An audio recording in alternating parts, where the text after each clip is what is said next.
Olá, seja bem-vindo ao terceiro e último módulo do nosso curso de Robótica Educacional com Lego. Nos dois primeiros módulos, nós construímos a base necessária para desenvolver sistemas robóticos. Primeiro, aprendemos como um robô é construído, conhecendo sua estrutura mecânica, motores, engrenagens e os princípios físicos que permitem produzir movimento.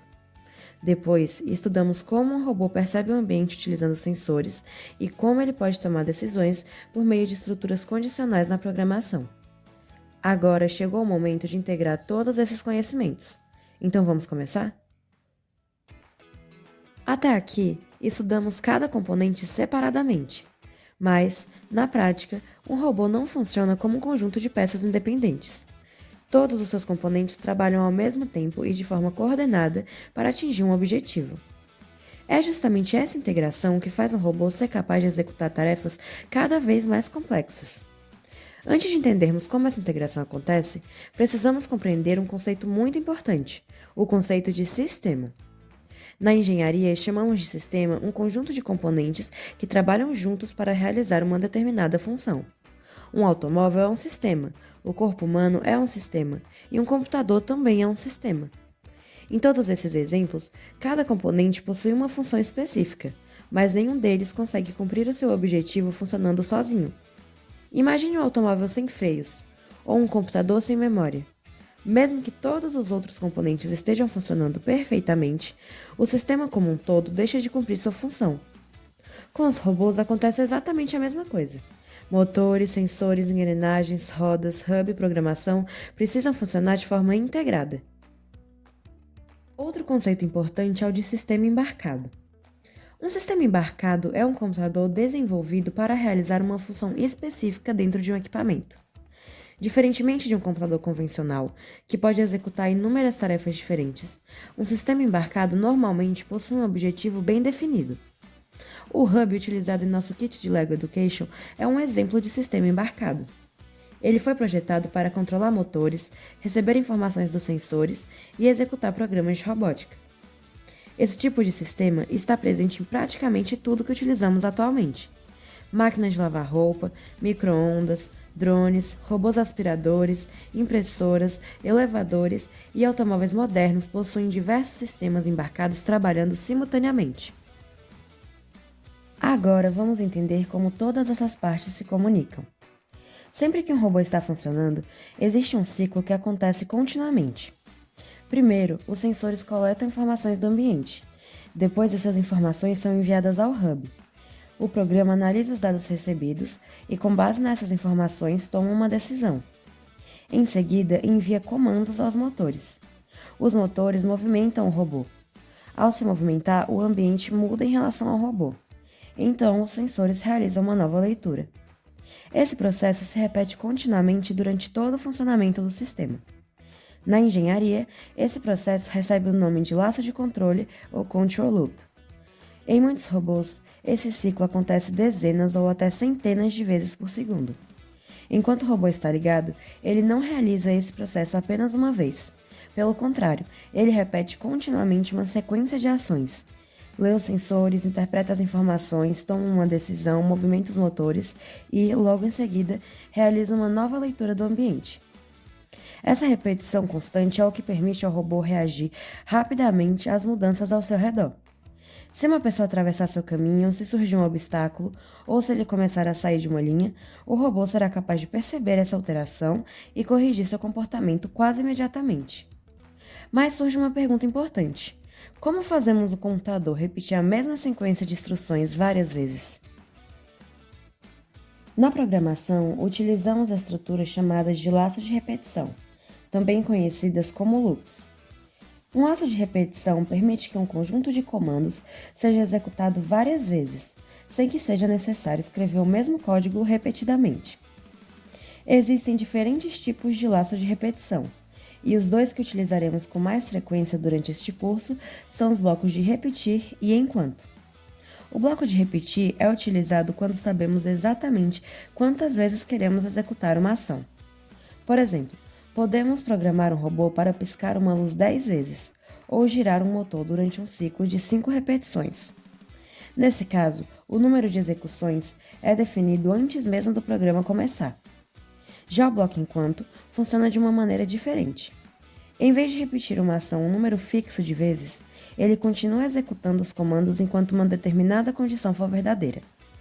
Por exemplo, podemos dizer: enquanto o sensor de distância não detectar um obstáculo, continue andando.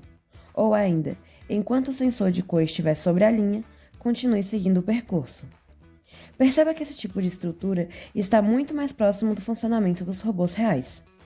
O programa não sabe antecipadamente quantas vezes o ciclo será executado.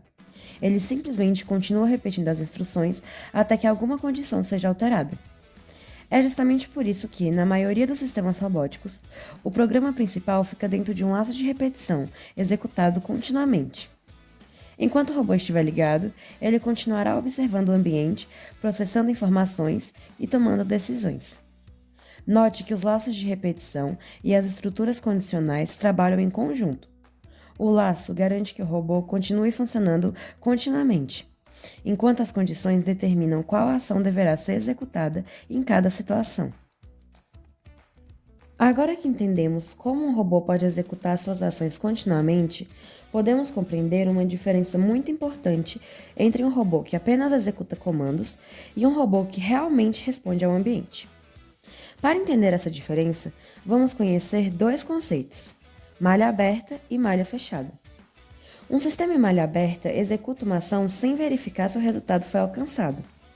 Imagine um robô programado para andar durante 5 segundos. Independentemente do que acontecer no caminho, ele continuará andando até o tempo terminar. Se houver um obstáculo, ele provavelmente irá colidir. Nesse caso, o robô não verifica se sua ação foi bem sucedida ou não. Já um sistema em malha fechada utiliza informações dos sensores para verificar continuamente o resultado de suas ações. Por exemplo, podemos programar um robô para andar até que o sensor de distância detecte um obstáculo. Nesse caso, o robô não depende apenas do tempo. Ele observa constantemente o ambiente e adapta seu comportamento sempre que necessário. Esse processo de utilizar informações do próprio sistema para ajustar seu comportamento recebe o nome de feedback, ou realimentação. O feedback está presente em praticamente todos os sistemas automáticos modernos. O controlador de temperatura de um ar-condicionado mede continuamente a temperatura do ambiente para decidir quando ligar ou desligar o compressor. O piloto automático de um avião monitora constantemente sua velocidade e altitude para manter a aeronave estável. No módulo anterior, vimos que o robô seguidor de linha utiliza exatamente esse princípio. O sensor de cor mede continuamente a posição da linha. O programa calcula o erro. A constante Kp determina a intensidade da correção. Os motores ajustam a direção. E logo em seguida, o sensor realiza uma nova leitura e todo esse processo acontece novamente. Agora imagine que o nosso robô utilize mais de um sensor ao mesmo tempo. Enquanto o sensor de cor acompanha a linha, o sensor de distância pode verificar se existe algum obstáculo à frente. Ao mesmo tempo, o sensor de toque pode identificar se o robô sofreu alguma colisão.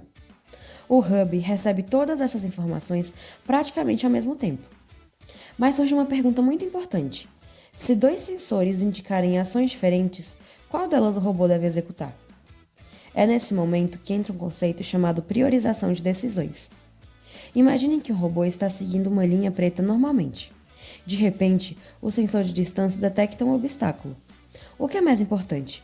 Continuar seguindo a linha ou evitar uma colisão? Naturalmente, evitar a colisão deve ser a prioridade. Isso significa que o programador precisa definir quais decisões possuem maior importância em cada situação. Esse tipo de planejamento faz parte do desenvolvimento de qualquer sistema robótico. Quanto mais complexo for o robô, maior será a quantidade de situações que precisam ser previstas pelo programador. Outro conceito importante é o de algoritmo. Muitas pessoas acreditam que algoritmo e programação são a mesma coisa, mas isso não é verdade. O algoritmo é a sequência lógica de passos utilizada para resolver um problema. Já a programação é a forma de transformar esse algoritmo em instruções que o computador consegue executar.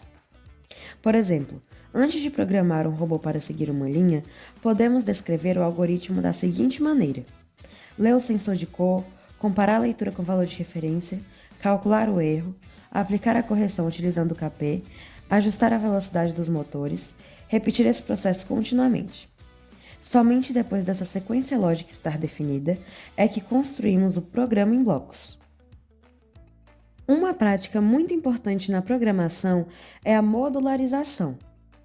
Em vez de criar um programa enorme contendo todas as instruções misturadas, podemos dividir o problema em partes menores. Por exemplo, podemos criar um conjunto de blocos responsável apenas por seguir a linha, outro conjunto responsável por detectar obstáculos, outro responsável por realizar curvas e outro por parar o robô. Essa divisão torna o programa mais organizado, facilita sua manutenção e permite reutilizar soluções em diferentes projetos. Mesmo quando utilizamos programação em blocos, pensar em uma forma de modular continua sendo uma habilidade extremamente importante. Durante o desenvolvimento de um robô, dificilmente tudo funcionará perfeitamente na primeira tentativa. Na engenharia, existe um processo chamado depuração, também conhecido como debug. Depurar significa identificar erros, descobrir suas causas, realizar correções e testar novamente. Por isso, desenvolver robôs é um processo contínuo de melhoria. Primeiro planejamos, depois construímos, em seguida testamos, depois observamos o comportamento e realizamos ajustes, e então testamos novamente. Esse ciclo faz parte do trabalho de engenheiros, programadores e pesquisadores em praticamente qualquer projeto tecnológico. Ao longo desse curso, aprendemos que um robô é muito mais do que um conjunto de peças. Ele é um sistema composto por estrutura mecânica, sensores, motores, programação e controle. Cada componente possui uma função específica, mas somente a integração entre todos eles permite criar soluções inteligentes para problemas reais. Na próxima aula, colocaremos todos esses conceitos em prática. Construiremos um sistema completo, utilizando múltiplos sensores, estruturas condicionais e diferentes estratégias de controle. Esse será o momento de integrar tudo o que aprendemos durante o curso e desenvolver uma solução robótica capaz de perceber o ambiente, tomar decisões e executar ações de forma autônoma. Parabéns por chegar até aqui! Agora você possui uma base sólida sobre mecânica, programação, sensores e integração de sistemas, conhecimentos fundamentais para continuar evoluindo no universo da robótica e da engenharia.